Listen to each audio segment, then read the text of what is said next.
บ้านเฮาก็ซ้ำบ้านเฮานี่ละนะคุณ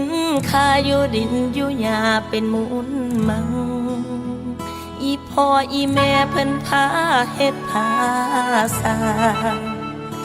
เป็นหนทางทำมาหากินบ่อดตายเพิ่นเว้าสู่ฟังว่าความหวังอยู่เมืองกรุงอยากมีอยากรุ่งให้เอาเฮงไปขายมีอยู่มีกินแต่มันบ่ม่วนหัวใจแข่งขันงานใหญ่ดินรนแทบตายในแต่ละวันให้คืนเมื่อมาบ้านเฮา